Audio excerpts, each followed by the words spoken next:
I think that the main issue with the major chains is that they just try to get TVL or try to get this project count up or whatever it is, instead of this deploying this to highlight whatever their uniqueness is. And that's what I do think that Sui and other differentiated chains should be doing. The last time also, I think, to do this is today.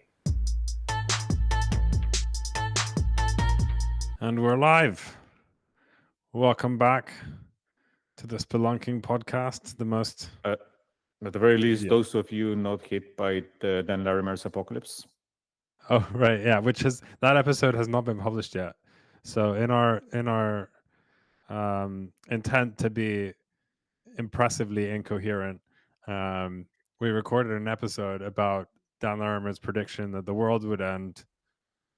And wait, though it was meant to end what? October 10th. Like a week ago? A week ago, yes. A week ago. Yeah, right. And we haven't yet published. So we recorded it before. We haven't yet published it. And of course, talking about it now is just going to confuse our listeners further, given that we're talking about publishing it before we publish it. But whatever. Welcome back. A lot more stuff to discuss. It's actually been quite an interesting few weeks. And so I don't know, where do you guys want to start? Should we start with Unichain? I feel like that's kind of the most recent topic. There's a whole bunch of L2 stuff that has come up, but I do think that Unichain is the one that has more practical information out there, right? Yeah, it has some information about it, but those are pretty basics. And from what I understand, it will be a pretty continuous rollout in a way, where the first version is a pretty vanilla OP stack kind of thing. And then there was like mention about like TE for ordering and things like that. That would be more something that you would expect, I think, next year, based on what I understand where the research and implementation of that stuff is. But I guess what we should start with is just like kind of reactions and what it means for DeFi and does this make sense and stuff like that. So let me get this straight. They published something and are talking about all these amazing things that it's going to do, but it's not actually going to do any of them for a long time. Or a while. I'm not sure that's the case, but I haven't done a deep dive into any published source code or anything. But okay, yeah, let's start with the. I just want to say this, like, I mean, this happens in every industry, but I feel like crypto is one of the worst, where there's this sort of people seem to have this idea that like really what their thing doesn't matter that much ultimately, and it's more important to have the PR value.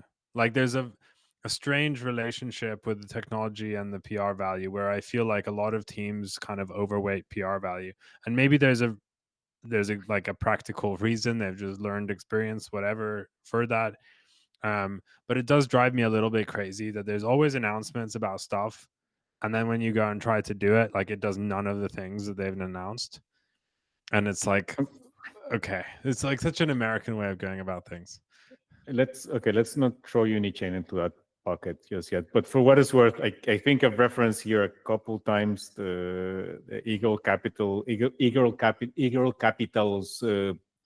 something like investing in a clown world or something, and where basically the valuation equation is effectively there's a big chunk of it that is just narrative and meme value. And I do think that the crypto projects kind of took that too hard and tend to skew precisely on the things that sound nice. But from one other stand, just jumping out a little bit, I do think that the multi-key signing on a trust execution environment, I understand that part is already done because the Everbolt team was involved on it. Anyway, you want to give the description? Yeah, but I mean that's like pretty basic. Still something that no other chain is doing right now, as far as I know. Definitely not a scale. Yeah, but I mean, no other chain is doing much of anything. Anyway, let's not jump on it too much. Okay, let's do this. Unichain, I'm going. can somebody explain to me? So I saw like I listened to Hayden talk on a podcast and stuff, and I read some of the coverage. But what is like the reason they're doing it, and then what is the differentiating factor beyond just the fact that it's the Uniswap brand? Okay, the reason they're doing it is this actually dovetails nicely with, I don't think we had this part of the discussion on the air, but we had it on Signal, where I was mentioning that I would be a little bit more positive on all this bevy of L2s that are coming up if they were application specific or at the very least application vertical specific and built by with involvement of a team that had actually seen what congestion looked like. And it also relates to something that we were discussing, I think this was months before you started joining us, Mika, about how the Uniswap team seemed to be trying to push what you could do on the base layer as far as they could with all these weird implementations that they were throwing on top. Clearly, this is an attempt at getting basically getting faster execution for DeFi stuff. Now, what they Faster and cheaper. Faster and cheaper, yeah. Now let's talk about what they're doing. Cheapness is potentially here, like even more important than speed. Well, there's something else that they plan to do, and this is one of the things that I don't believe they have yet, which is that they're referring to this as kind of a super chain because they expect to be able to provide access to cross-chain liquidity on it. I don't think that's the case right now. I believe that this is only going from Ethereum. So yeah, just that's basically like an what, yeah. Let's just go over the basic thing. So it's an optimistic rollup built on the OP stack. Optimism has this super chain concept. As far as I know, there is nothing even mildly resembling an implementation. And so at first, this is inevitably going to be an optimistic rollup where you can bridge assets from the base layer into that rollup, and then you can use other types of bridges to go cross rollup until this sort of super chain stuff becomes a thing. Is that pretty much correct, Mika? Yeah, that's correct. It's also using Flashbot's rollup boost to kind of build transaction shards and ship them around. So it's not exactly vanilla OP from what I understand. And that is where the trusted execution environment comes in. Yeah, so the cross-chain execution stuff should come from OP's side. That's what the goal is. And then from their side, what they care about, and this is what you can kind of see the paradigm influence in this, which is they care about the transaction ordering and MEV. And that's where the like Flashbot TEs will like come in. It's still like unclear what exactly that looks like, but it should be something like, well, you run this box on the center, just like a box that does this, and then you have some sort of process by which people can at least verify the transaction ordering has followed the rules, and there's probably like some social pressure in a way to keep it going that way if they said they do a certain type of ordering process on the chain. So it's like MEV mitigation is also one of the things they talk about. Well, the point of TEs is that if it's configured correctly, you get basically an Intel or whatever company guarantee that the program is running as the right program is running in the right way, and other people can't go and fiddle around with it, and so that gives you like a deterministic ordering as long as you trust the supplier of the TE. And so that does make sense. And also that you have attestations that the code that is touching a piece of data, which is one of the concerns, the code that is touching a piece of data is code that you have authorized for that particular purpose, which is where the work from Evervolt that I mentioned, I understand, comes in. Yeah, there are with TEs, there's always questions of like, okay, like in theory, yes, but then like how does kind of the community verify it. It's the attestation is usually done using these register things. But so there's like I think like it makes sense. There's definitely a way to do it, but in terms of like a random person being able to easily verify it, I don't think it necessarily achieves that. But the goal is more like some sophisticated or slightly more sophisticated people can verify that the code is working correctly. Yeah, It's not like and that this, difficult, but you do need to be technical and kind of understand how the registration services work or attestation services work. in this case, I understand the attestations are backed by AWS Nitro enclaves. So, Yeah, there's a lot of people that are using Nitro now. So there's a longer discussion here which we don't need to get into, but there are a lot of there's a lot of controversy around these different sort of implementations. So AWS Nitro, as far as I know, is a purely software based TE, as opposed to Intel SGX, which is like a hardware based one. And in the kind of security community, there are basically concerns around all these different TE implementations. But in this case, I think it's actually relatively justified, because like breaking the TE isn't like, this isn't like a privacy thing.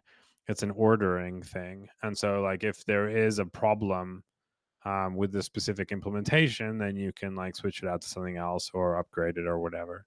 And you may have like worst case scenario, you have a non-deterministic ordering for some amount of time, but like that's not necessarily an apocalypse situation. So I think this is actually a pretty good use case for TEs, especially if you are assuming that you're going to run as a non-decentralized network. So when things get much trickier is like, how do you get if you have a network of TEs, how do you have them permissionlessly join? That's much harder. And I don't actually think that's any near-term kind of goal even here. No. Like not even thinking about it, or like thinking about it in the most abstract sense. But so what do you guys think about the initial kind of instantiation of this, where you would have a roll up, people would have to bridge their assets and trade them about?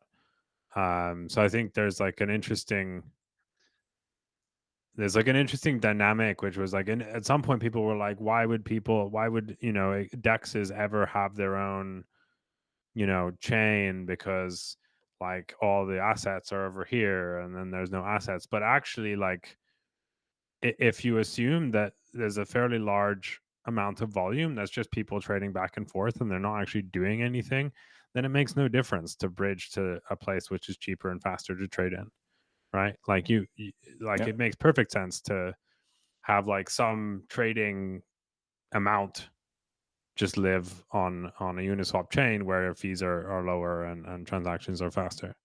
Maybe it's worth noting also that the cheaper and faster thing doesn't actually necessarily give you a big advantage here, because those things exist already in a way. Like if you just trade on like Arbitrum or something, it is pretty cheap and fast. So you don't actually have a huge performance boost here, especially unless you start to bring in like other L2s. Exactly. So then it's about like Uniswap's distribution, and it's a bit unclear to me like how exactly that works, because the Uniswap app is very like simple, where you have the networks at the top right and you change them. I don't feel like there's a natural way for them to like give preferential treatment in a way, in the same way that maybe Coinbase does to Base, to kind of drive things. I don't know if that's true, but it feels a little bit like maybe a risk. Well, I think so. Again, I don't really know, but I think what they're betting on is account and chain abstraction happening at some point, right? Wherein the Uniswap UI would just be a Uniswap UI. You have an address, but you can like whenever you make a swap or do anything with the Uniswap UI, it'll just route it through some chain which like is the most optimal for that. And so like I think that is a natural way to go, but there's a lot of pieces missing before that's possible. And so like it's a long path kind of to take. At that point, when you get there, it's probably about what the LPs prefer, because that, and the market makers, because that's what drives routing basically, is like where are they, and what kind of stack do they want to use. And that's where, I mean, I guess you can make some MEV argument here, but the faster and cheaper doesn't actually like necessarily make sense to me. There's also maybe a discussion worth having on if these decks is, when you go with this kind of design route, what you get, you top out at like some hundreds of milliseconds, and then there's the entire like, well, how Binance works, which is completely different. That like if you're like good co-location, right, you're 10 milliseconds away from the server, and it's much faster than these systems are. So like that, they're like people who are trying to, I think, go after that kind of really low latency side, and then there's the people who are going after kind of maxing this type of stack out, and I'm not sure how the competition will play out between the two. Well, I don't think DEXs are necessarily competing with centralized exchanges in a way, Yeah. but so like why latency matters, like so again, between different rollups I think latencies don't matter very much, right? Like it's hard to be the best rollup because of low latency. There's some project this week on Twitter saying they're going to have 1 millisecond latency, which is like what are you talking about? That's like I fucking like components on a chip have like 1 millisecond latency. Like any kind of ping to a server from a client is going to be more than 1 millisecond. But you know, going back to sometimes marketing gets a little ahead of their skis. But where it does matter is in terms of UX, right? And so you want to get below below a second essentially in terms of like your UI feeling responsive and stuff like that, right? Like in trading, if you compare to like Web 2 stuff, if you put in a trade on like a regular retail brokerage, like it usually takes a little while. Like it's not like sub 400 millisecond response time or anything like that. Crypto exchanges are, though. Crypto exchanges are kind of more Yeah. advanced than the trad Crypto farms. Yeah, crypto exchanges are, and one thing that's interesting is a lot of TradFi things don't have market orders, which is Yeah. like, what are you guys doing? Like, how do you think money is made in the exchange business? But anyway, No, so I like was it's gonna more say, like you want to get to a certain point. Cost, I think, does matter. Of course, at some point it becomes negligible, and it doesn't matter as much. But if you're like I would assume that trading volume is slightly correlated with, or like negatively correlated with cost. And so like the Yeah. lower your costs are, the more you're willing to go back and forth between assets, do quit like more regular rebalancing, et cetera, et cetera. Specifically for market makers, placing and canceling limit orders, that's the majority of your costs in that business. Yeah. Yeah. If you have limit orders, that's for sure a thing. well, hopefully you're not market making with market orders. Well, AMMs is what I was referring to. Yeah, but I mean, you can put like a virtual limit order on Uniswap technically. Yeah. Yeah. But like they're specifically designed in a way which is like you kind of don't need to do individual limit orders because of the cost. But that's where the argument is that it's not capital efficient, or Yeah. it's not capital efficient and it's not optimal. Yeah. But yeah, but to go back to the point, I think there is an interesting point of like,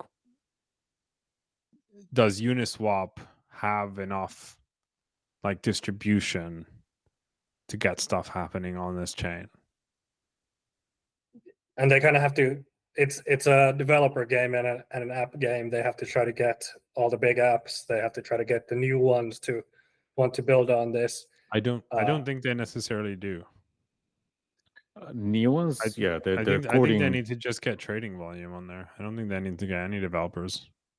Yeah, I mean, depends on what you define as success in a way. TVL. Yeah, but TVL comes from lending protocols, so like, it's not necessarily that. Well, TVL That's for a what- chain doesn't necessarily come from lending protocols, right? So people who are trading a lot, even if they're not like putting TVL into any kind of smart contract system, they would give the chain TVL if they're holding assets there. That's right. That's right.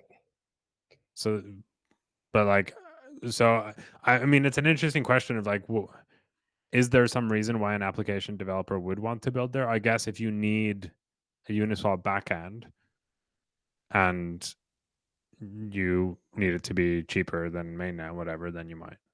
Yeah, but you but can you're make the same thing about you could say the same thing about Exactly. like Uniswap on base or Arbitrum, right? So Exactly. So like I feel like competing on that front is actually a lot harder, while competing on just sort of like, okay, here's where the exchange stuff happens. Here's where there's going to be the most liquidity, like regardless. This is where the sort of main Uniswap UI pushes to. This is where all the aggregators pull from. Like, I feel like that's like a more achievable thing. this is also for Ethereum, Unichain, the entire ecosystem a bit path dependent, because the OP stack rollup change will get eventually to a point where all this will be abstracted and all that stuff. But then it's a question of like, how many assets do you have? Like, I think there's some surprising large network effect around just the assets that you've deployed. Like, if you look at the trading volumes, it's like ETH USDC, there's a BTC variant there. And then you have pretty big volume on kind of a long tail of stuff. And where Solana kind of was very difficult to get started was there was just no like, there was no like secondary assets in a way to trade. It was just Sol. Then you had the meme coin thing, and now you have a little bit of like Geo, Jupiter, Drift, all this stuff. So you kind of build out that bulk, that kind of middle bulk of your network effects. So that's like between chains. But then I'm not sure how to analyze like the competition necessarily between when you're competing for the same flow. Like now you're competing against Arbitrum basically for the same flow that they would have gotten earlier or so, and that competition is, it feels like you're making fewer big differences in a way to like the fast chains that exist. There will be like Monad, and there'll be all this kind of L2 very fast stuff. Like, did you pick the right stack for that? Yeah, exactly. Did you pick the right stack for it? And how do you even get like distribution? And it's not clear like the competitive dynamics between all those chains and like how they work in union. But I would imagine it comes from like the LP side for trading, and then it becomes like about just some sort of, I don't know, like brand recognition when you're thinking about lending protocols and TVL that sits in them and stuff like that. So yeah, it's a bit of a like a crowded market in a way. It is a crowded market, but at the same time, if we look at this just as a binary of like, is this going to create value for uni holders? Like yes or no? Then I think yes.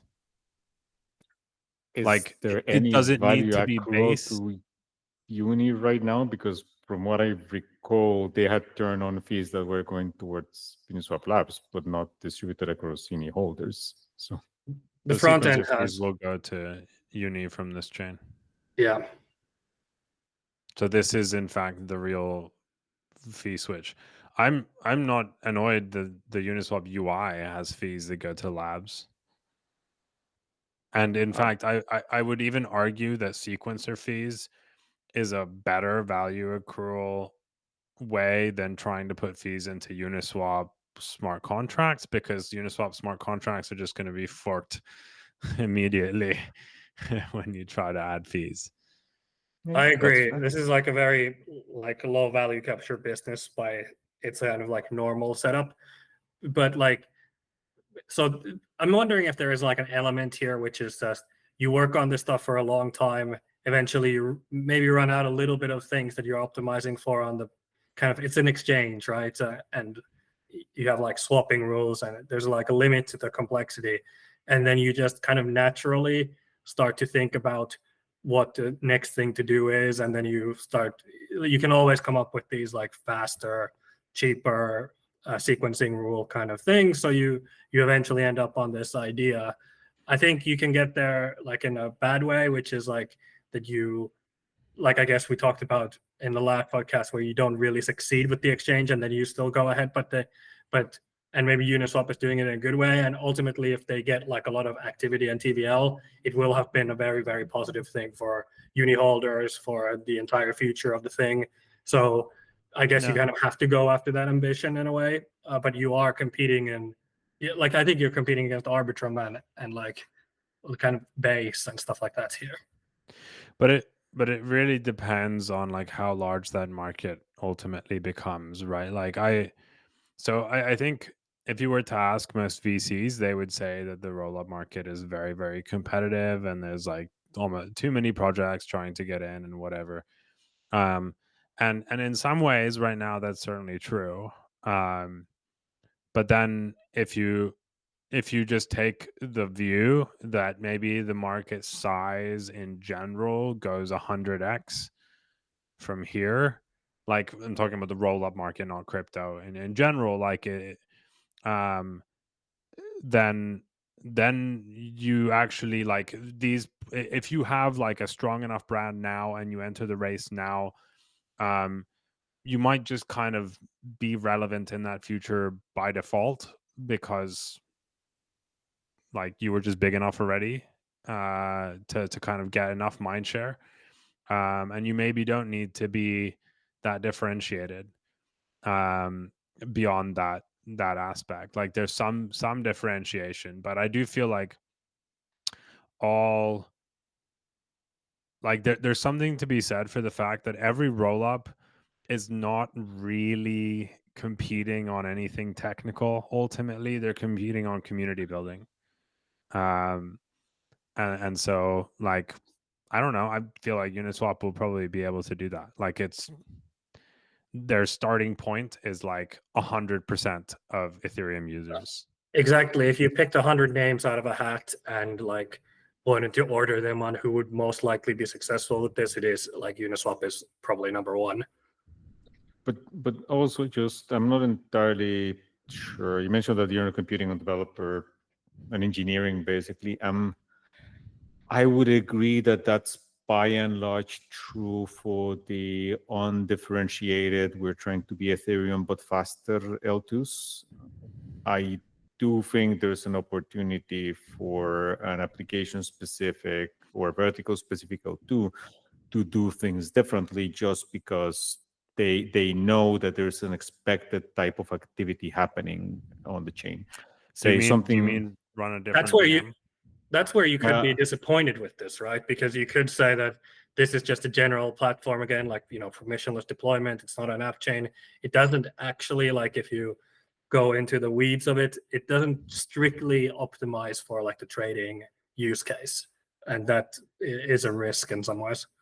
Yeah, but for instance, like I can't recall which chain was it. We looked at some time back at a specific chain, and they had some things that they were doing. I think this was actually a Polkadot, a substrate-based parachain. Anyway, they had things they wanted to do, like say making. We looked at a Polkadot parachain.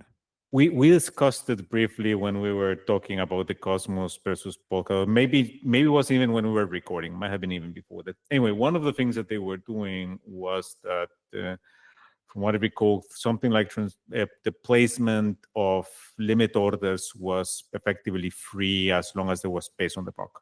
Right. This is something that you could do on an application specific or on a vertical specific chain that you're not going to do in a generalized layer 2.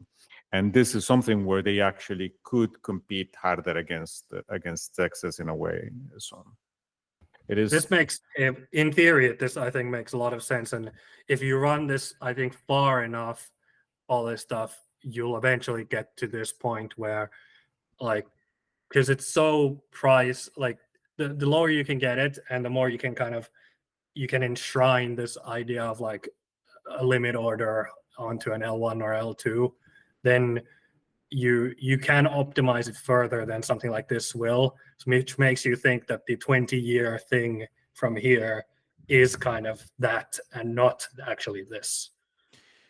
It's possible, but like in thinking about like is this the right move for Uniswap, I think it's the only move, right? Like you need to just be like everything needs to work out of the box, and this is like the most that they can do on that front, right? Like everything will work the same. No one needs to learn anything new. It's just and I mean, like this is a broader question here. It's like, okay, like there's like sort of more broadly in the roll-up space, people are like, oh, we should have different kinds of VMs and all this other stuff. And that there are arguments for that for sure, but then at the same time, like EVM does make things just really easy for you in terms of getting access to like the general EVM ecosystem. And so I'm like, I think this move makes sense for Uniswap right now. There's not to say that they can't do something different in the future, but like going for some like very purpose-built trading L2, that's a very different kind of project that I don't think want to like do now or start with. Like you wanna get going with something, and you want that something to not require a massive infrastructure build out. And so you do this. And if you think that 3 years from now, Unichain will be the second or third or first, even largest L2, you are again in even better position to like control the future in a way where like, oh yeah, that special thing that you want to build is the same argument as we just went through with the L2, which is that, well, who's capable of like actually getting meaningful traction for their L2 right now? Probably Uniswap. So that will be even more so true in the future as long as you expand the kind of your overall reach. Yeah, and even if you're not competing for like developer mind share, you want to keep that optionality, I think. And the only way for them to keep that optionality is to be EVM. And they So like will if compete. you are number two in the future, people will build stuff. You will want to give them composability. You will want it to be in like essentially the same environment, right? Like so people can just anything that runs on Arbitrum, they can just copy paste right into this. Like that's all very useful. Yep. Okay. Unichain Looks- covered. Should we discuss Sui? And then well, before we switch into Sui, I'm actually curious on your thoughts about this paradigm L2 thing, because Odyssey, because that from what I have read, isn't it it called seemed to be Ithaca? no, Ithaca is the team, Odyssey is the chain. Uh-huh. Ithaca is kind of like the spin out company. Anyway, to me, it looked like a fairly generic RE stack conduit thing with no particular differentiation. Is that your impression as well?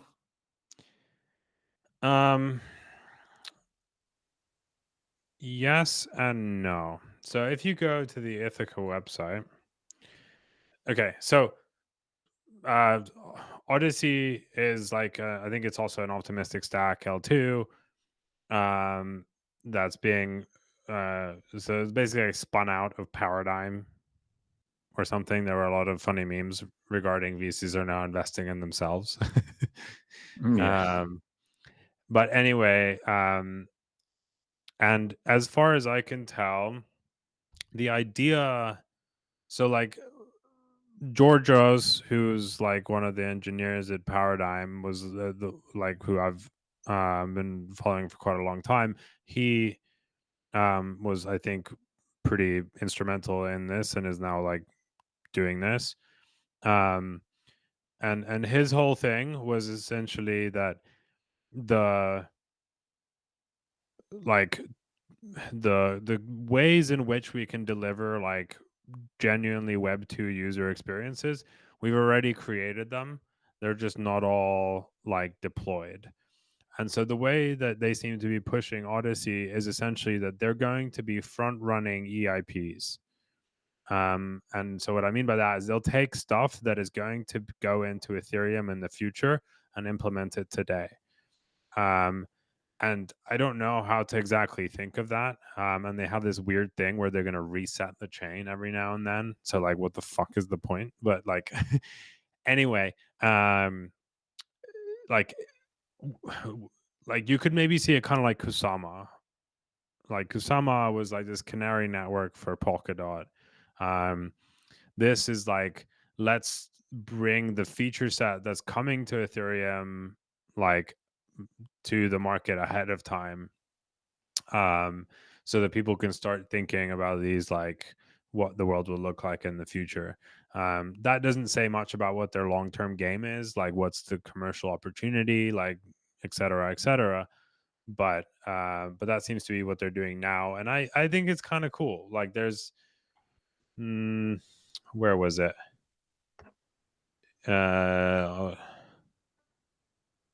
There's this like explanation. I can share the link here for you guys if you want to take a look at it later, but we can put it on the show notes. But basically they've implemented like chain abstraction is running on Sepolia testnet. Account abstraction, a bunch of EIPs relating to that. And that allows them to do like in browser wallet creation, swaps, all kinds of things like super easily. And I think it's quite like an impact. It's a brief thing, a small thing kind of, but it's quite an impactful demo in a way,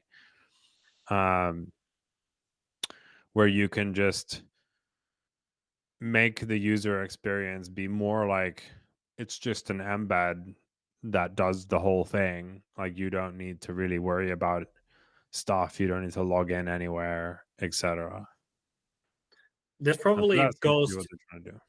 Yeah, this probably goes to like the kind of one of the discussion points that we were thinking about for this podcast, was this, the Solana versus like Ethereum perceived stagnation and the speed at which you do rollouts and stuff like that. Because there was a good podcast with Georgios and then Max Resnick, I think is his name, who's also at Paradigm, and they kind of talked about. Max Resnick is at Consensus, isn't he?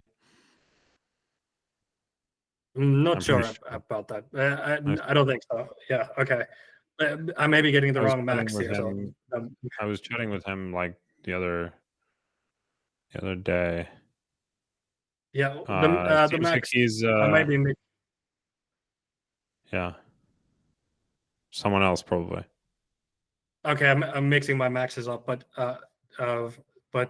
there was also like a lot of discussion on a podcast with them about their kind of they want to accelerate kind of the Ethereum L1 as an execution layer, and there was like a clear kind of desire, I think, to kind of push features faster than what is being done perhaps on like other chains where the approach has been a lot more, it's like more researchy often, and they want to find, this does seem to go into the ethos of, we'll just push like a lot of the stuff we care about as fast as possible to a chain that takes the kind of components that others have been building, but just like is a little bit further ahead and kind of just pushing the envelope a little bit.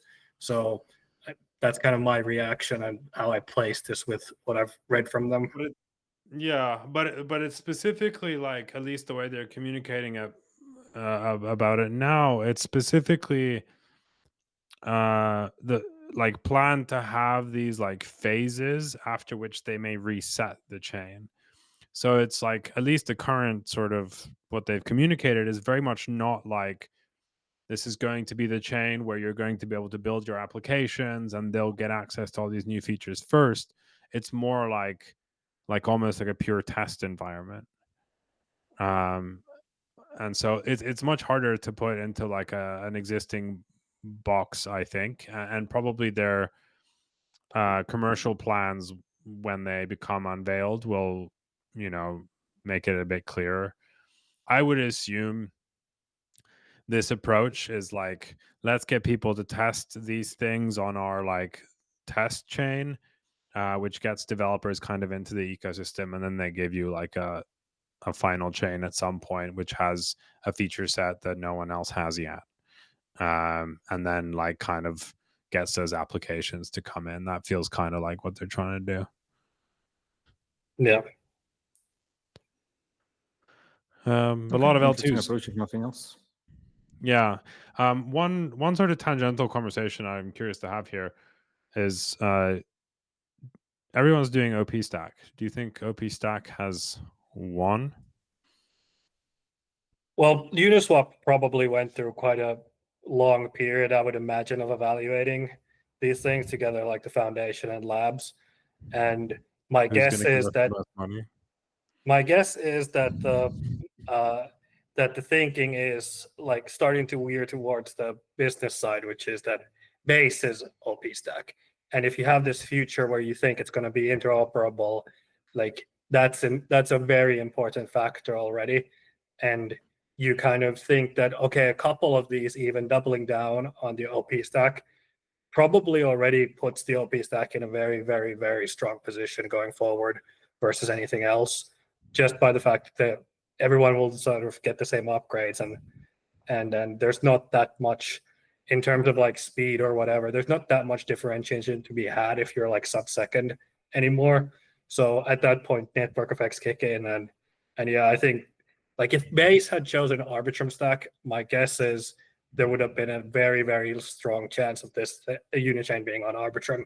So I think this is very much like starting to be okay. Like we don't want to, because if you fragment that, and the big players start to fragment that, then all this stuff that we talked about like chain abstraction and stuff, you push that timeline again and you make it more difficult again. So you kind of feel like you probably have to standardize a little bit. Yeah, could be. Ricardo?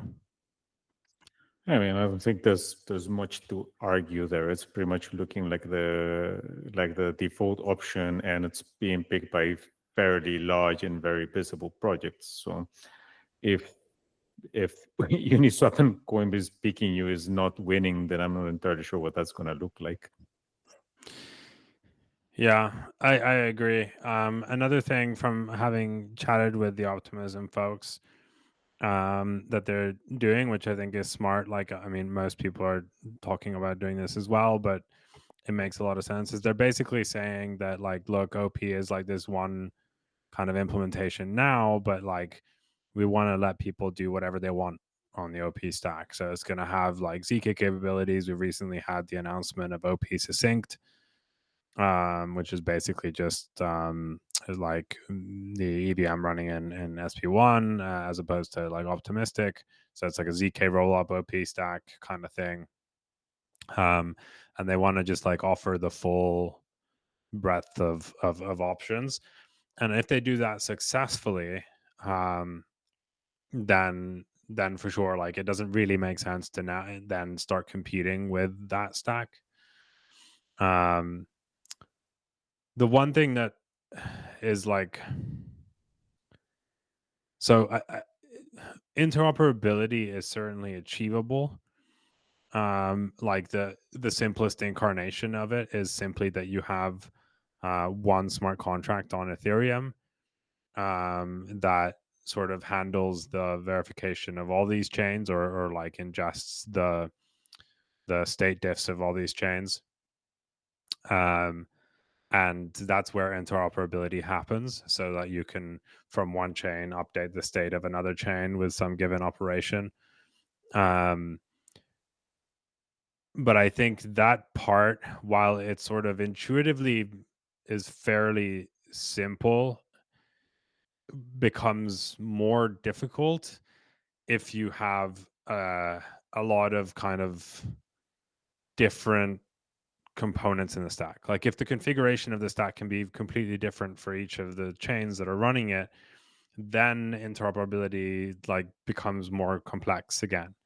And so there's an interesting kind of balancing act there potentially to be had. And I do think interoperability is really the thing that needs to happen to unlock this. Like if there is no interop, then there's no benefit in being OP stack, even though base is OP stack, right? Like then you may as well be on whatever else.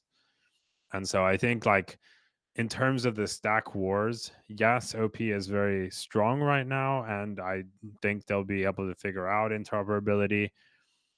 But I do think where the balance of power between the different stacks, like really the competitors are Arbitrum, and Arbitrum does have a pretty big ecosystem as well. It's very invisible to me, but like I saw a presentation by the founder in Singapore at a side event, and there are like fucking 80 like projects with their own whatever Arbitrum L3s or something. I've never heard of any of them, but whatever. It's also the highest trade volume in Ethereum ecosystem. Yeah, and way higher TVL than anything else. And then there's ZK Stack, there's Polygon CDK, there's now Scroll is doing Scroll SDK. Like there's a lot of competition, and I don't think it's not settled yet, but it does seem to be siding towards like it's hard to see anyone else being able to do something that OP then couldn't replicate is maybe the way that you can think about it. And so OP having this foothold, unless there's something like fundamental in the technical implementation that they can't change for some reason, which I can't imagine what that would be, then they'll be able to bring whatever features kind of to market soon enough to remain number one. But it'll be an interesting couple of years to see how that develops. It'll also really matter like what exactly the interoperability looks like, because you can get into kind of these situations where, well, it's not even trivial, right? There's like chains running at different speeds, and they have like slightly different configurations and all that stuff. Yeah. And you can like there's cost. Can like, I make one quick point? So like there's chains running at different speeds. That's not so much the problem, I don't think. The problem is more that everything requires Ethereum mainnet interaction, and mainnet finality is slow. Yeah, that's a good point. And that's what creates problems, because you can have these massive reorgs in mainnet, and if you have a lot of cross optimistic roll-up stuff that's happened, all of that gets reorged. So then in practice, you're reorging not one chain, but like 40 chains or something like that. And it gets very, very complicated, and there's bound to be edge cases which break stuff. Yeah, and that's like a very difficult like thing potentially to manage, versus the other side of the argument is that the kind of Solana thing where you just try to not care about this problem, and like yeah, but like you just designed a thing to, you think that's the way to design this, and the interoperability part, like Ethereum may not be perfect for it, but also it may impose surprising costs in somewhere in like the trading like pipeline that you don't really expect, versus the other one is kind of much more simpler, where you just the market structure kind of perfectly at all times, and it is like a very simple market structure to manage. Well, wait for Solana ZK rollups to come online, and then it'll get just as complicated. Yes. You get sequencing from mainnet, which helps, but yeah, it is the same thing, but it's like it's again path dependent, right? In a way that like all of this stuff on a long enough timeline works correctly, but then it's like who like builds those network effects around those assets, basically. Before we continue going too much into this, I'd love to hear your thoughts on Sui, Mika, actually, since I really haven't been tracking it that much. And is there like what's going on? So Sui has pumped in price a lot, and it's above its all-time highs right now, which is like Solana didn't really get there, for example.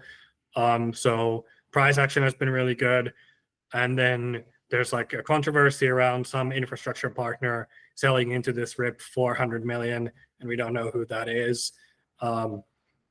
We have some guesses, of course. And the Sui Foundation says they also don't know who it is. Yeah, there was. It's hard to kind of patch the comms because the comms don't actually say it's like it said like an infrastructure partner or something like that, but it also like didn't rule out the Sui Foundation. So question marks around that, and there is like this interesting effect where I've heard a lot of Asian funds put on very large Sui positions, and I think that actually has like driven a lot of the growth. Plus then people using the kind of momentum side of it. If you use Sui, just as kind of Sui DeFi land, it is a bit. The apps just aren't that good right now. And the kind of first generation apps are very kind of cloney and very, very kind of like Jupiter is a very good product. So it's like kind of 2 steps down from Jupiter, I would say, in terms of product quality right now. But what they do have is a massive, because they're giving out incentives to all the lending protocols. And the incentives, because they're in Sui and the price is going up, has been massive. So people have been putting a lot of capital into like the Sui money markets, and your return on USDC is boosted by actually quite a bit on that. So it's like the best quote unquote risk-free return that you have. And that TVL has like, it's been very like cyclical, where the TVL probably has driven like some hype where like the TVL is about a fifth or fourth of Solana already, which is quite impressive. And yeah, I guess like the kind of thing you're waiting for is a really, really good apps in a way. But everything kind of works very well. Like the Sui side is very good for the user, and they have like interesting wallets and stuff like that that are actually quite well built. But it's just the core apps right now.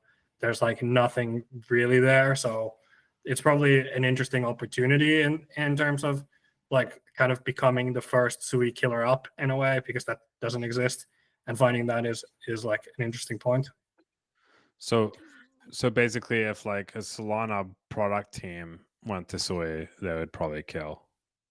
Yeah, well, one of the biggest apps on Sui is Sui Lend, which is the Sol Lend team, and that is driven by a grant, which it seems like the Sui team is quite aggressive in doing. And they like, that's a reasonable product. Like that money market product is like okay. I wouldn't call Solend like the best in class product team from Solana's, but yeah, it's not, but it's like acceptable levels of like where you could argue that Sui Lend is probably like the best built app on Sui. Can I take a quick tangent? Because this reminded me. And we have been shockingly focused during this call, so please. I say quick, probably won't be quick, but whatever, tangent.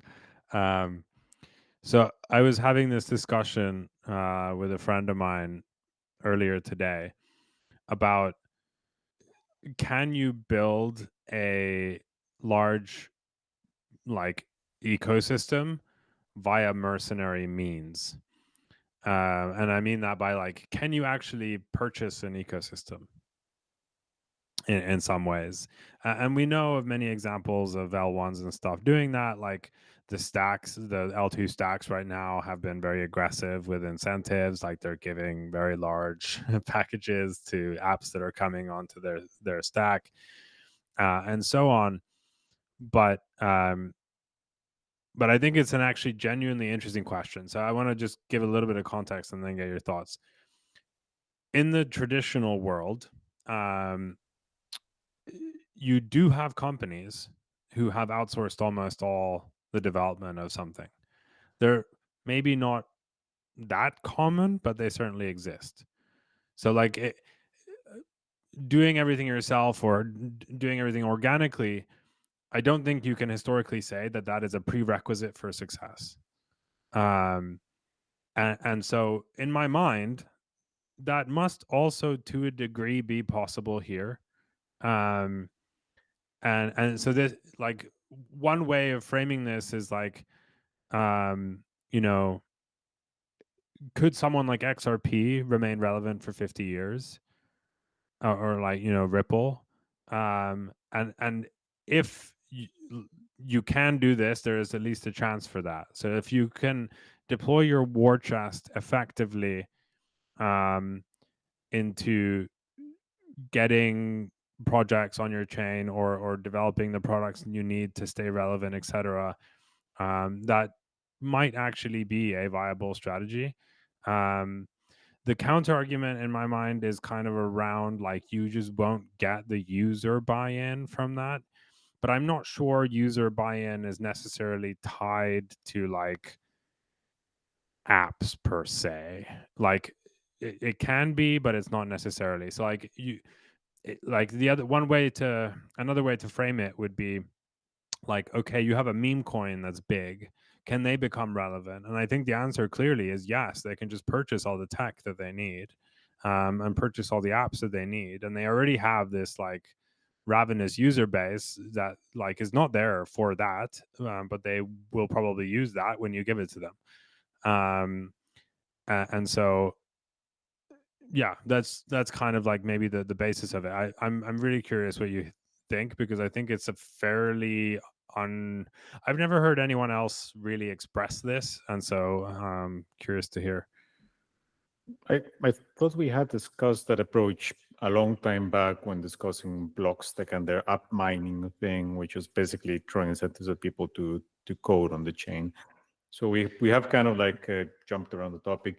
So yeah, I mean, you can look at liquidity incentives. You can like compare it to many things, but I think this is maybe slightly more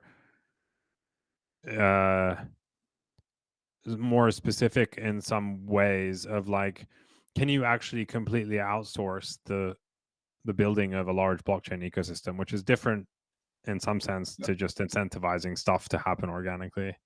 But again, that's marks. that's precisely what Blockstack was doing. They called it app mining, but it was effectively paying for developers to build stuff on the chain if they hit some use levels. For what it's worth, I do think it is potentially possible if what you're missing, first of all, if you go at it in a smart way. I don't think Blockstack was in any way, or Stacks now was going at it in anything close to a smart way. I think it is possible if you go at it in a smart way and there is something particularly unique from your chain that you may want to showcase, and that is not going to, that the developers might not just spot on their own, that you may need to incentivize them to look into. But that is going to attract that may attract a certain type of mercenary developer. So your chain is also going to need some stickiness factor. I think that a chain, and the stickiness factor might just be the fact that what they built on your chain is non-trivial to migrate elsewhere, right? So for instance, I would give that a significantly lower chance of succeeding in yet another EVM chain that it would on something like Sui, where you're not going to take your 1 year build out and then deploy it on Arbitrum, right? But I do think it requires that combination of things. It's not something that you can just say like, oh yeah, just throw money at the problem and you're golden. At the very least, from at the very least, from purely attracting good people who may want to explore the uniqueness of your chains. What do you think, Mika? Well, you need to do a good job in how you allocate that capital. That I think is certainly a prerequisite. But it's less clear of like can you, like, even if you do, is it possible?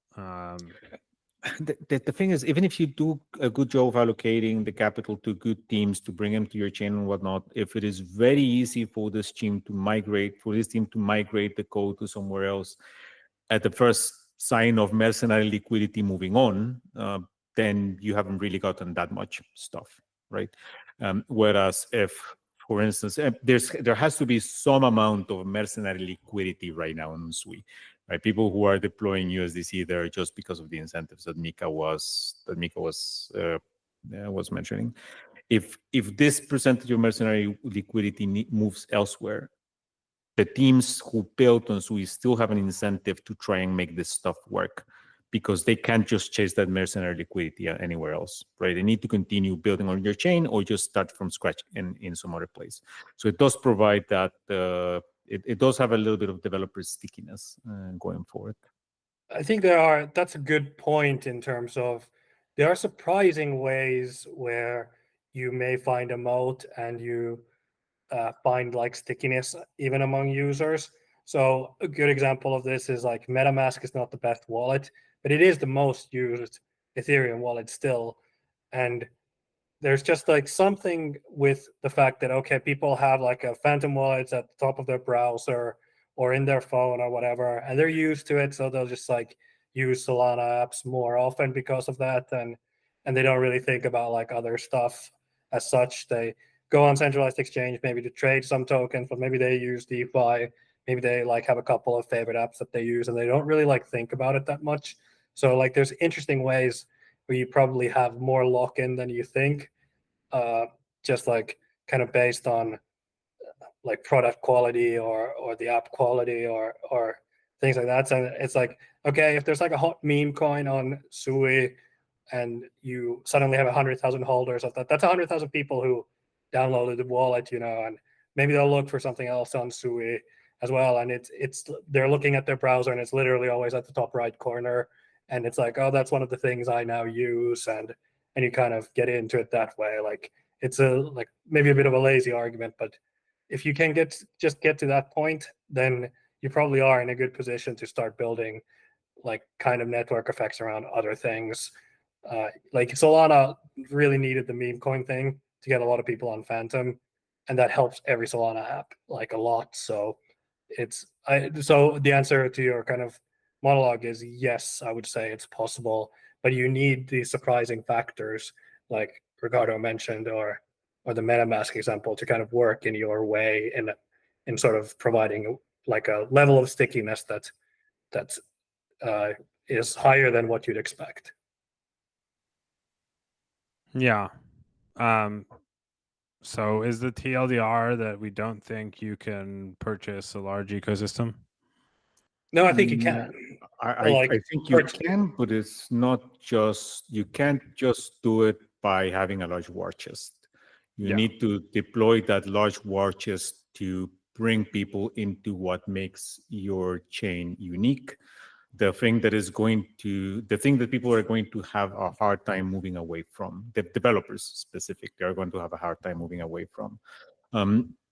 A good example of a case that got this without even having to deploy a massive war chest is basically how the Solana ecosystem early on prided themselves into being glass chewers, right? Like shitty tool chain.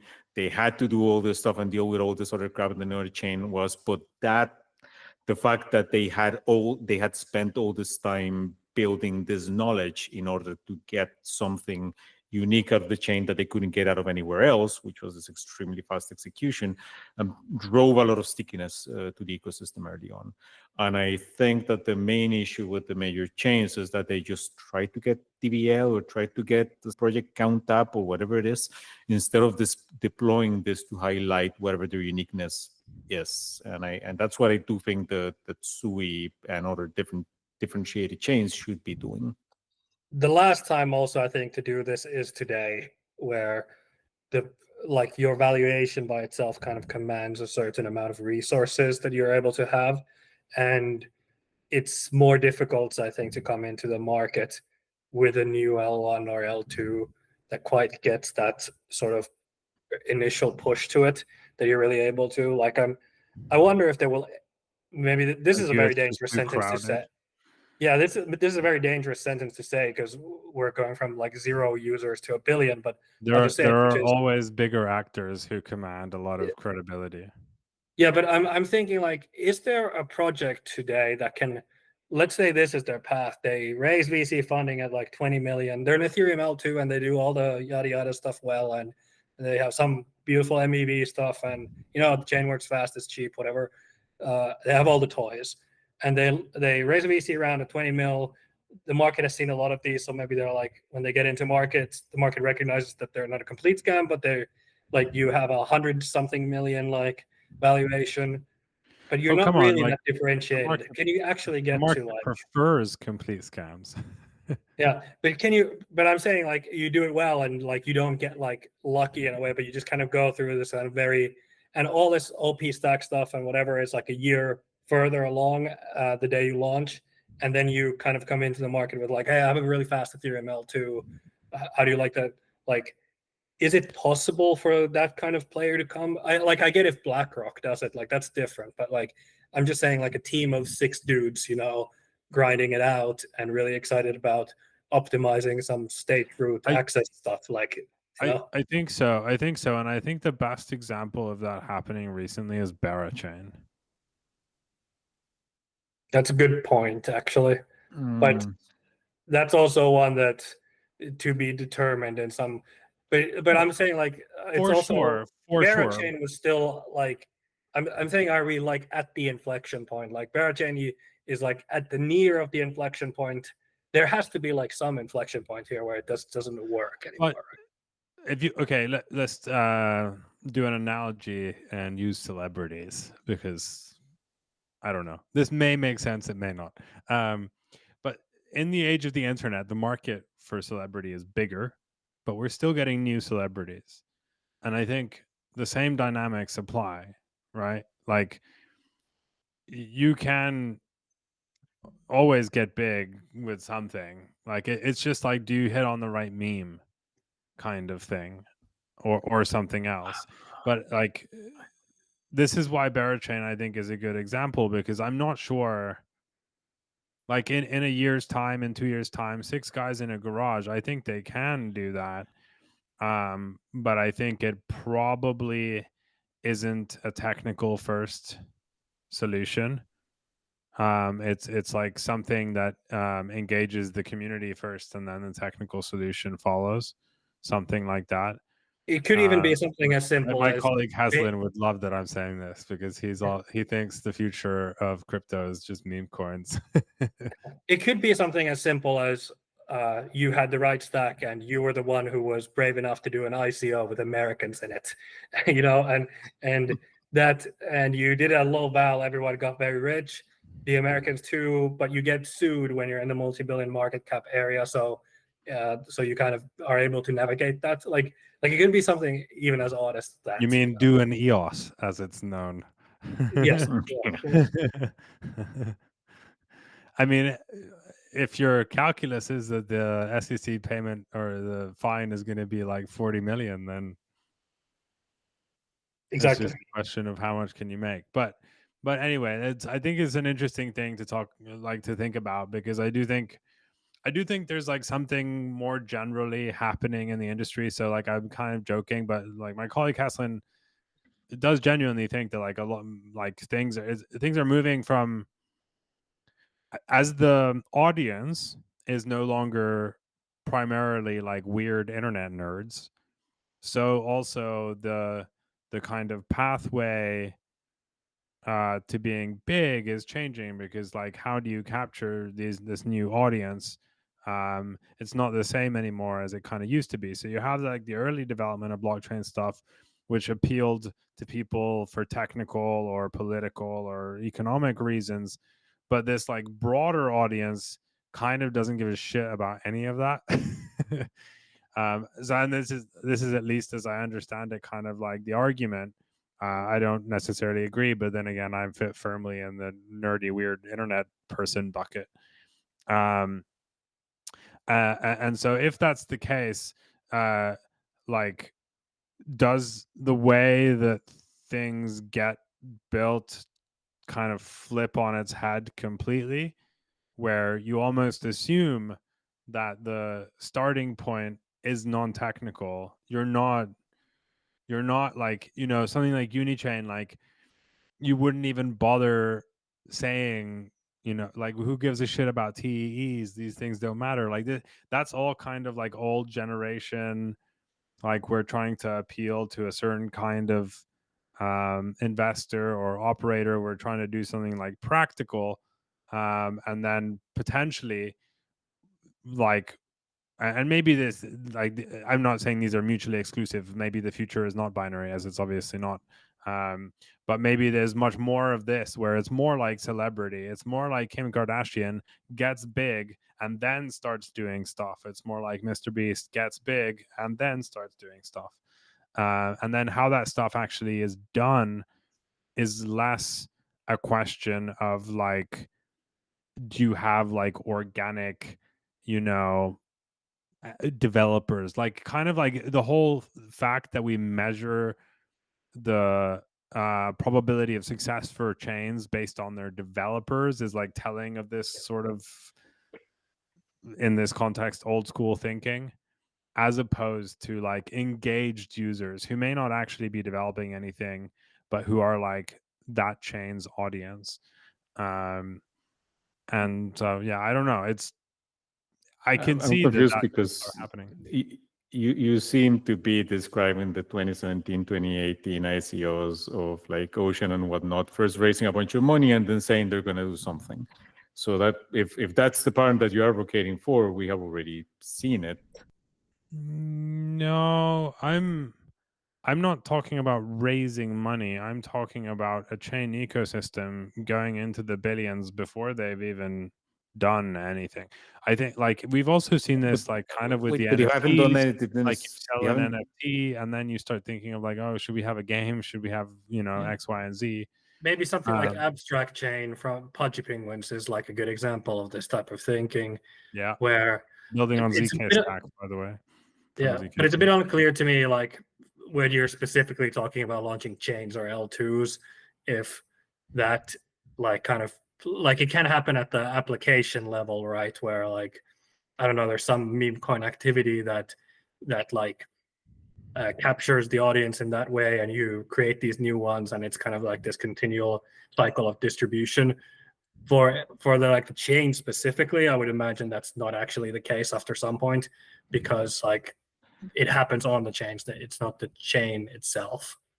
I mean, I don't even know how you could have an ecosystem if you haven't built anything, right? You could have a community of people interested on eventually developing if you do something, but that's not an ecosystem. That's bag holders. You could, well, kind of, but like what I'm, so like you have a token and a community. That's like the bare necessities for what I'm describing here. Yes, that is Ocean Protocol right there. No, Ocean They Protocol, had along with every ICO, was pitching mostly very technical things. These are different, right? Like okay, these are but they not hadn't relating built, but they to- hadn't built anything. My point is, so Sure, what you're but they saying is said that they we're going to would. get. They said they Sure. would. Okay.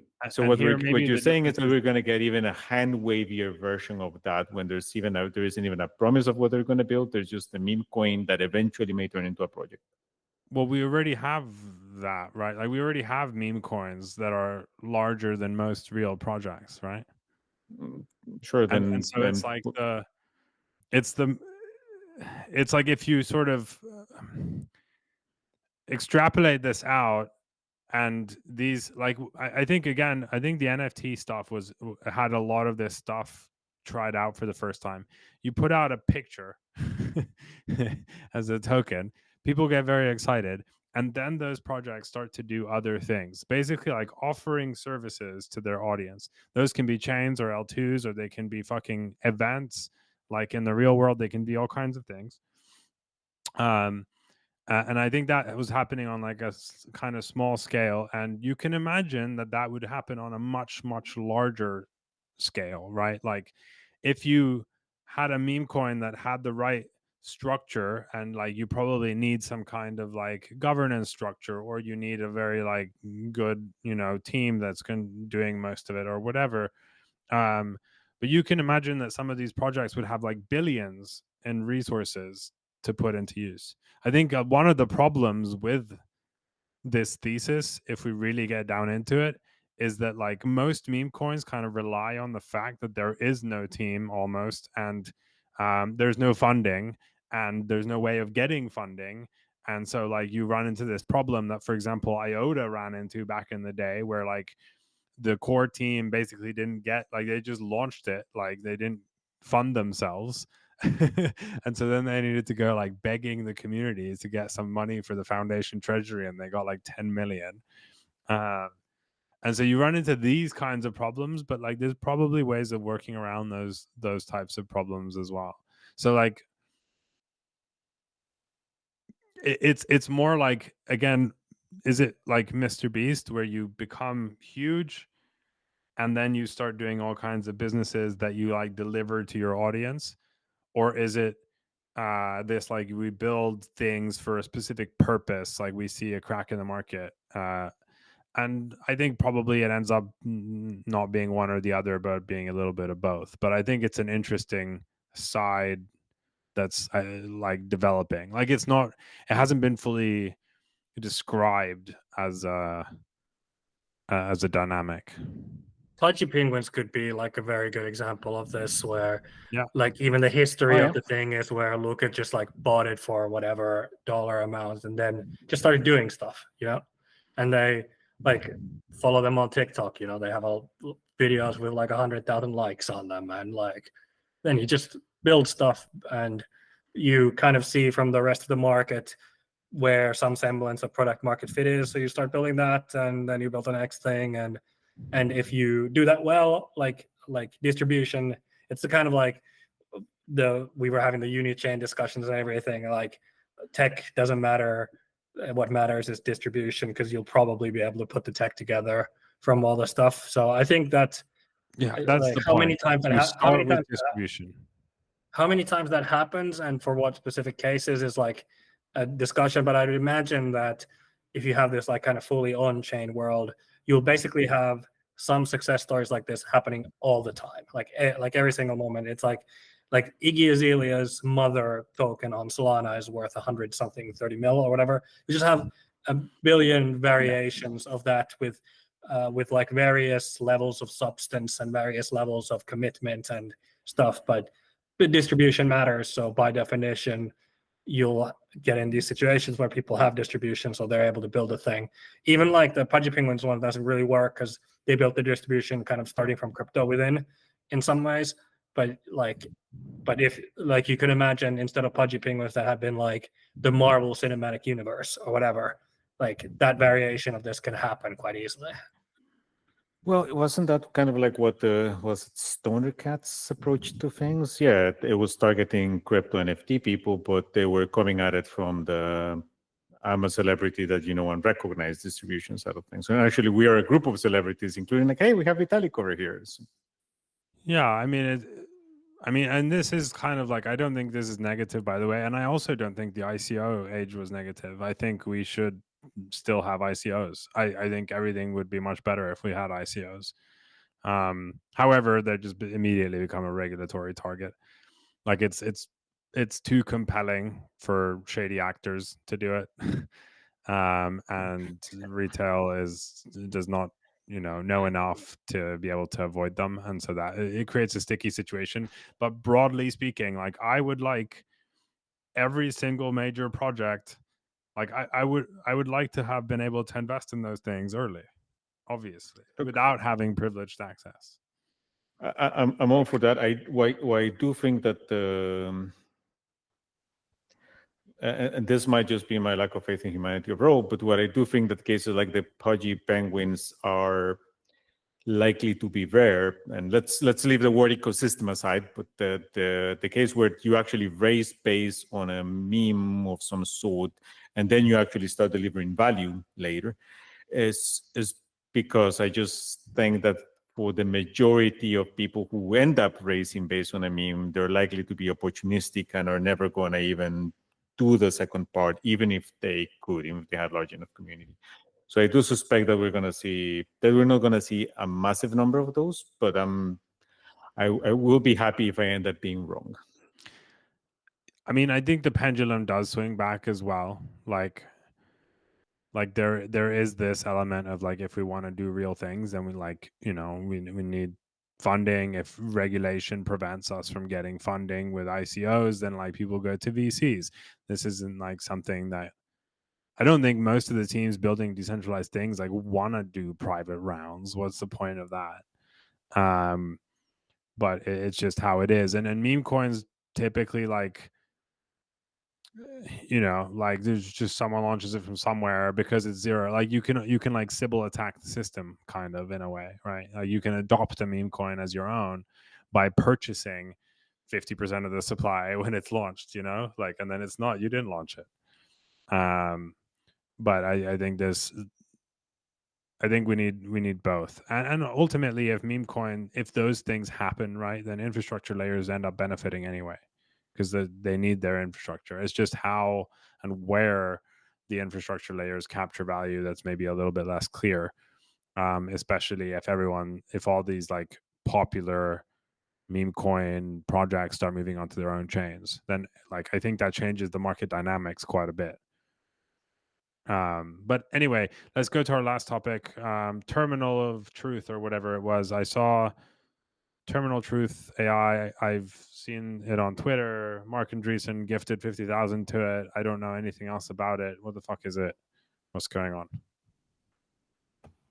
on? So Terminal Truth is like just a Twitter account that's like an AI, and there's like some guy who also writes some code for it.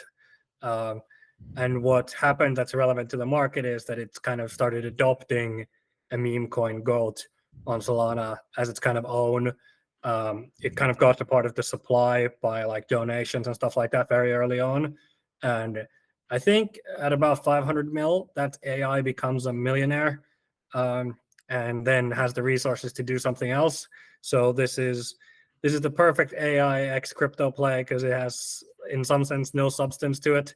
But in some sense, it's probably an interesting experiment and something. I'm a bit unclear on what. But Can you wait? So there's a guy that runs a Twitter account and uses an LLM to produce content.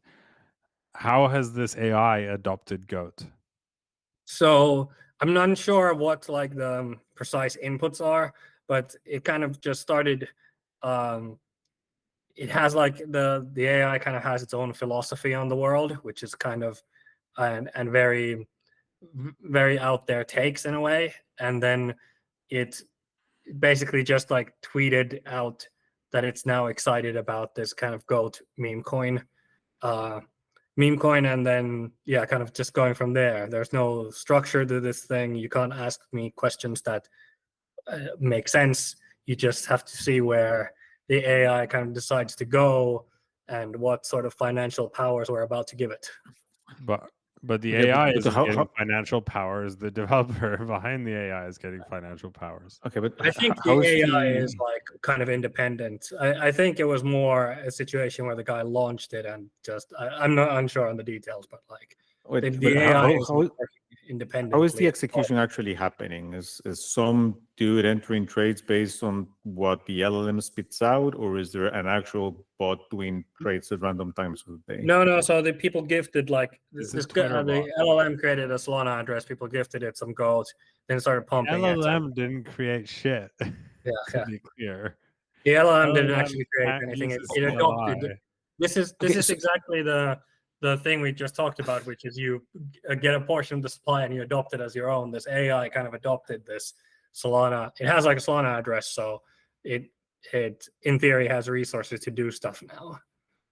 Okay, but there's no actual activity being executed in any automated fashion right now, other than the Twitter shit posting. No, it doesn't do anything except post shit on Twitter. It's truth_terminal. Okay. So I love Okay. this story. I think this story, technically speaking, has massive holes, and there's actually a human in the background. I'm sure the AI wrote the content, but did it get prompted? Who holds the address? These are, as far as I know, there is not an AI right now which can like formulate its own prompts. You could potentially like have some kind of loop starting from a single prompt seed or something. I think like that, this should be the there's a case guy. here. Let's be I clear. think this has started out with some crafting of a personality, and then the GOAT. I'm unsure what like kind of goals it's given or whatever, but it's taking a life on its own and kind of becoming more taking out more positions in terms of like what it thinks and evolving based on the feedback it's given or something like that. Hard to tell. Yeah, but again, by positions we mean posting on Twitter about stuff. Yeah, not positions. I actually mean, taking- just things it thinks about the world. So it's the perfect influencer. Then it's actually it has no brains, it has no substance, it is not actually trading, and yet people give it money for free. Wow, amazing! Yeah. It's So very postmodern. at least, Yes, like I would say, if Post-sense. you launch AIs like this in the right way, you're unlikely to get sued by the SEC or who's getting sued at the point. If you just maybe in this specific case, one can say whatever, but like if you just like start launching these and they I mean, they why- create meme coins, let's say because there was like just recently that one situation where that one AI or one meme coin creator was sued by the SEC. So like, are you going to sue these bots when they do this? Or well, if the Thorchain, They're if gonna sue the the if the guy. Thor is any precedent, then we yeah, I'm basically saying we like give you. in the more global Somewhere- sense, it's just Somewhere start there is doing- an API key that's Yeah. tied to a human, and that Yeah, person yeah. is the one that's going to get sued. Somebody's paying AWS time for this, and yeah. Okay. But Maybe why there would is someone to why would they sue. get sued if they're not launching the actual meme coins themselves? Like, there's no issue with that if you don't do Yeah, it. sure. I mean, there's lots of variations of this that one can discuss, of course. you're not even soliciting funds. It's just people throwing money at it. So like, But I'm just I have so many questions. Like, how did this AI hear about goat? Like, it's been in a prompt, probably.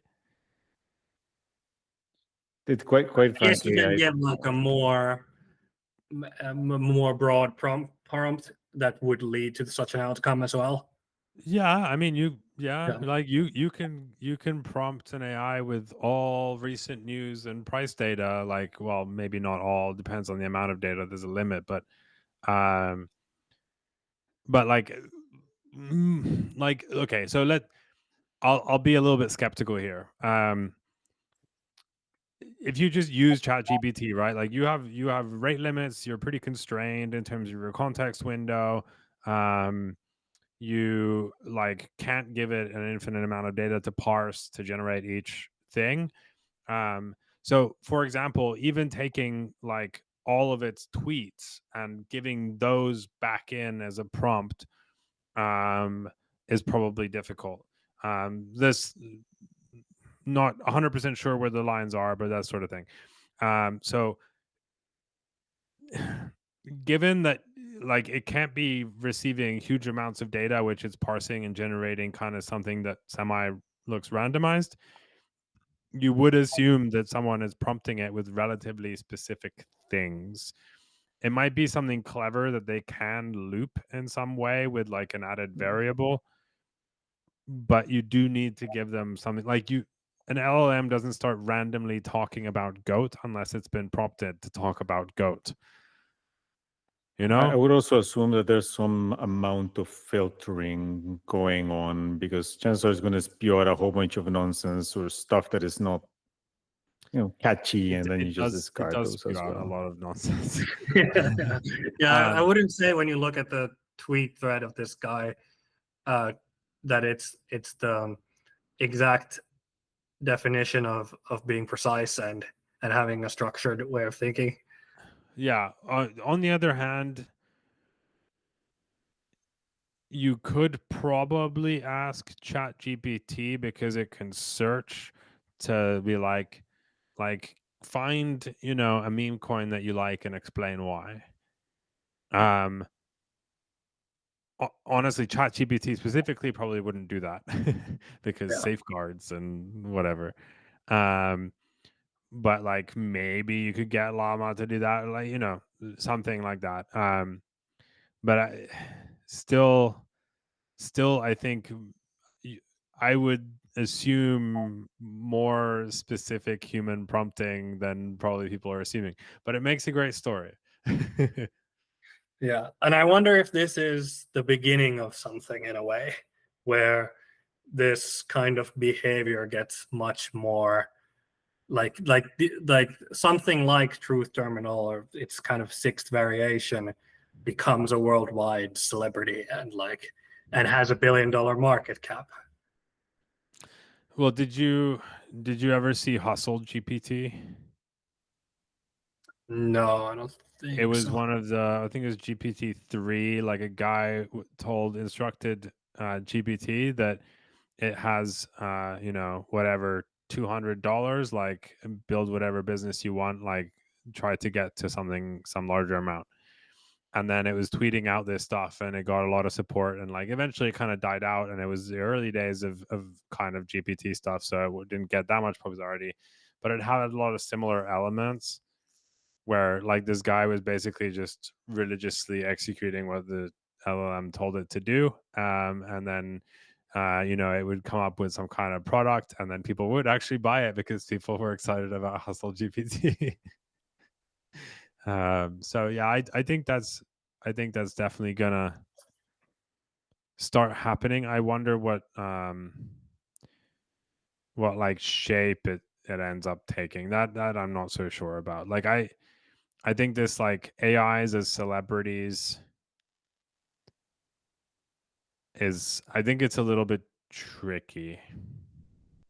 I think it's a bit tricky. It's not like if you think about the life of an Instagram model, it's not that complex in a way. Like the feedback loop that you have in that scenario is like you post certain types of pictures that show off how in good shape you are, and you get higher likes by which you react to producing more of that type of content. It's not like, if I think about my daily life with ChatGPT, it doesn't seem out of the realm of possibility for this for ChatGPT to execute on a strategy like that. So I'm optimistic.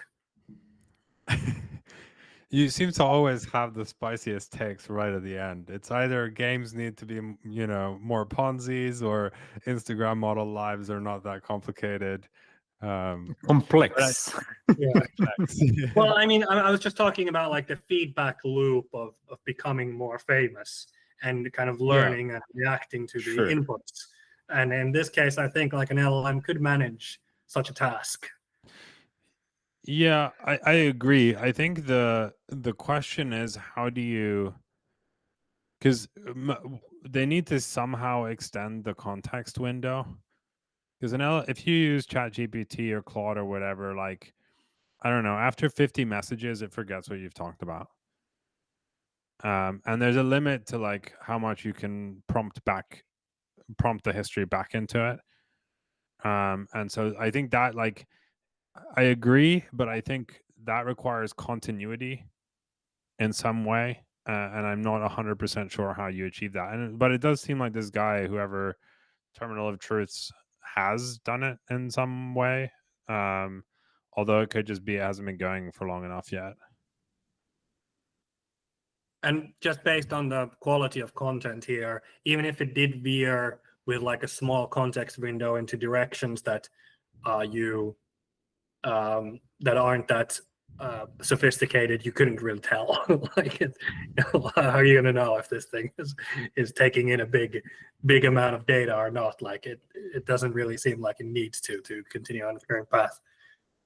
Yeah, I think what maybe is one way of describing this that is the impressive part is that it seems to be consistently putting out very short but very like fit memes, like 4 words but with like a lot of viral potential just in those words, which is kind of interesting in itself. And of course it's a self-reinforcing kind of loop where like the more people that follow it, then the more see it and whatever. But it does, like, even when you just read them like this, like you just can't help but be like interested. Like it says all kinds of random shit, but like there's something quite unique about them still. I don't know. The little that I looked into it seemed to be kind of like a pin drill, but with a crypto slant. But anyway, perhaps we can wrap it at the extremely simple and uncomplex lives of Instagram models. I'll say this, like, if this thing is able to get like this amount of followers already, like 71,000, imagine, because this is only going to go in one direction, these are only going to go better. So like the ability to create nonsense that is somehow to humans entertaining doesn't seem to be that high of a barrier. And if you just get a little bit better than this, perhaps you are in Instagram celebrity territory already. Up to a point. I do suspect that eventually we're going to run into content glut, and I'm not entirely sure if we would even be discussing this thing if Mark Andreessen hadn't sent a 50K, and that's not something that is going to be as trivial to replicate for future ones. So we'll see. We shall see. Okay. We'll end it there. Thank you everyone for listening. I hope this was maximally uninformative as usual, and see you next time. Ta-ta.